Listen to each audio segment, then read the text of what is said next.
Los Angeles, 3 of Lizzo's former dancers have accused the singer of sexual harassment and creating a hostile work environment in a lawsuit filed on Tuesday. So this is very, very, very new. They also allege that she pressured one of them into touching a nude performer at an Amsterdam club and subjected the group to an excruciating audition after leveling false accusations that they were drinking on the job. So basically, that Lizzo just sounds like the absolute worst boss ever.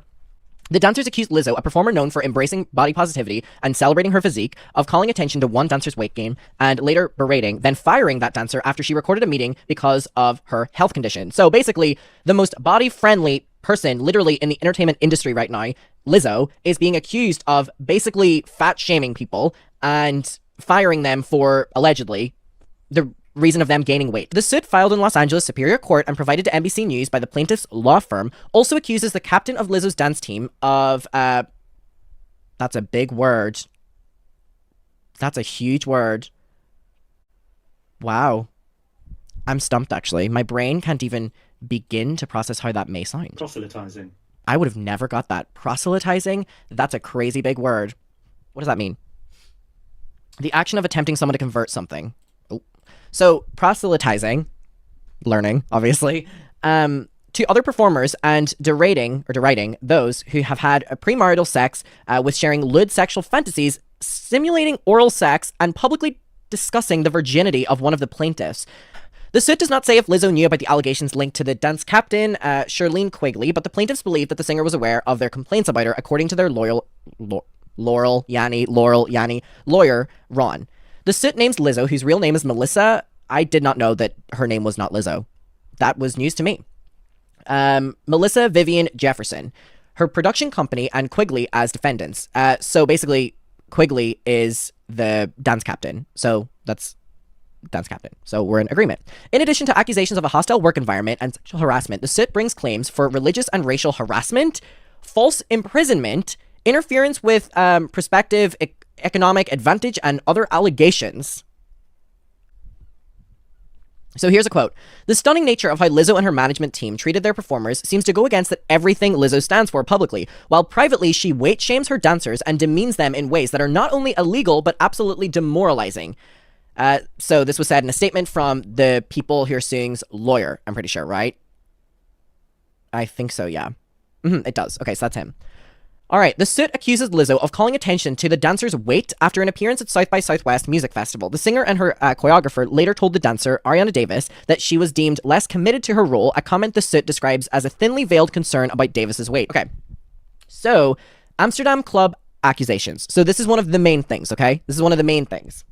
Prepare yourself, because I'm going to just give a warning before we really get into things, because I feel that I had to, because I had no real warning before I went into this, and just whenever you start thinking about this as like a workplace and stuff, it really, even just on a human level. The trip to Amsterdam Strip Club happened after a performance in the city earlier this year. The suit states that Lizzo's after-parties were routine but non-mandatory, but alleges that those who attended were favored by the singer and also had greater job security. Now, this makes sense to me. People were saying, oh, that doesn't make sense. Like, why would you be favored if you went to after-parties with Lizzo? I'm like, what? What? Of course that makes sense. Of course you're going to be favored by your boss if you're going to their after parties with them, because then you're hanging out with them on like a more personal level and they look at it as you making like an effort. I couldn't believe that people were like, there's no way Lizzo was favoring dancers who were going out partying with her. And I was like, that doesn't even make sense for you to say that. Like, of course it makes sense for Lizzo to love the ones more who are spending extracurricular time with her. You know what I mean? At the club, Lizzo allegedly began inviting cast members to take turns touching the nude performers, which, stop. Like, let's stop after that sentence. That is already bad. Touching the nude performers, she was getting her cast members to touch nude performers. Stop. Then we go on. Catching dildos launched from the performers' vaginas and eating bananas that were protruding from the performers' vaginas. The suit says, this is their boss, by the way. Like, this is their boss. Lizzo then turned her attention to Miss Davis and began pressuring Miss Davis to touch the breasts of one of the nude women's. What boss does this? So this is Miss Davis right here. Who does this? Davis declined, according to the suit, and Lizzo allegedly led a chant getting her to do it. After Davis declined 3 more times, the chant then grew louder and more, louder and louder and louder to get her to do it. demanding a visibly uncomfortable Miss Davis to engage with the performer, all because allegedly her boss started this and was forcing her to do it.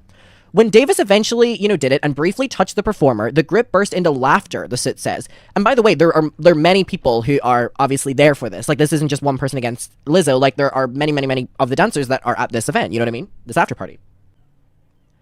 Afterward, Lizzo allegedly pressed a member of her security staff to get on stage and began yelling, "Take it off," to the security staff.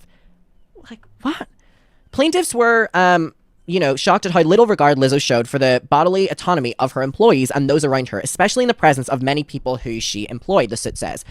A week later, after a show in Paris, just got back from Paris, Lizzo invited her dancers to a club so they would be able to learn something or be inspired by the performance, the Soot says. What Lizzo failed to mention when inviting the dancers to this performance was that it was a nude cabaret bar, which, here's the thing, there are so many, clubs and bars in Paris that are nude. I think there are ones around the world.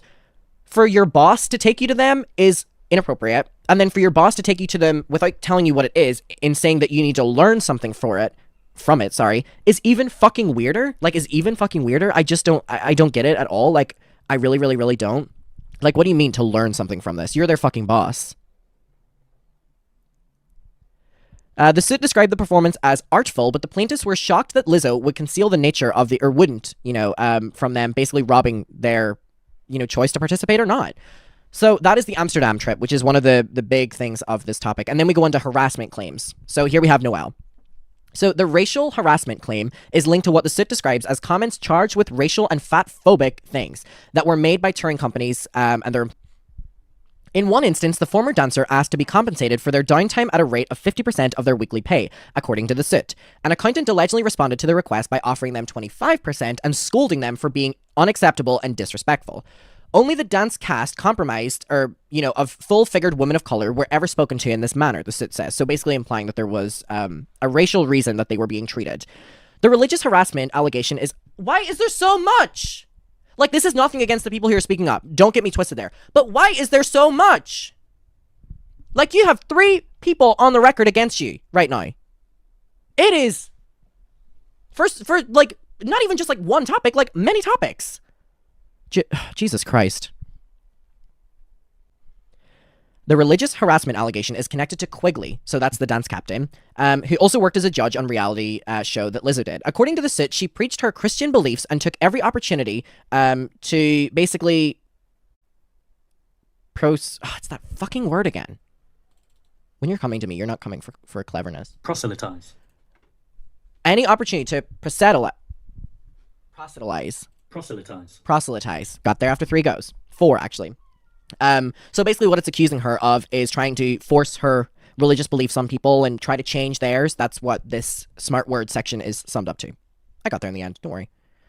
After discovering that Davis was a virgin, Quigley, the dance captain, discussed the subject in interviews and also posted about it on social media, the Soot says. And when cast members asked her to stop pressuring Rodriguez, whom Quigley regarded as a non-believer, according to the Soot, about her faith, Quigley responded, "No job and no one will stop me from talking about the Lord." Which is just so weird and just someone said, as a Christian, I hate when people force their religion.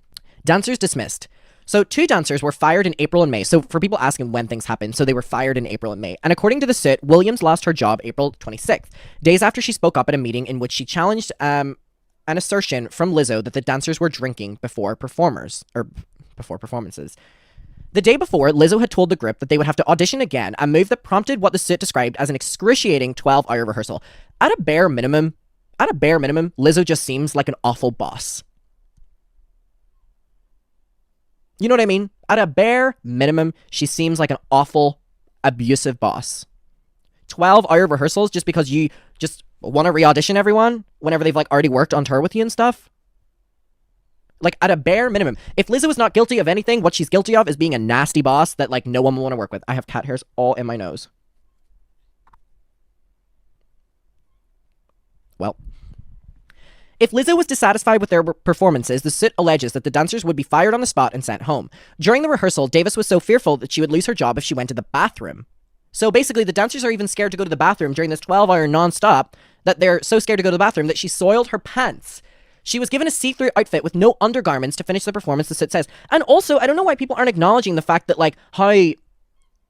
how sexual Lizzo's work environment is. From the outfits the dancers have to wear when they're like not on stage to them being forced to go to nude cabaret bars and stuff, like it is like weirdly over sexual. You know what I mean? And like it, like on stage, I get it, performance and stuff.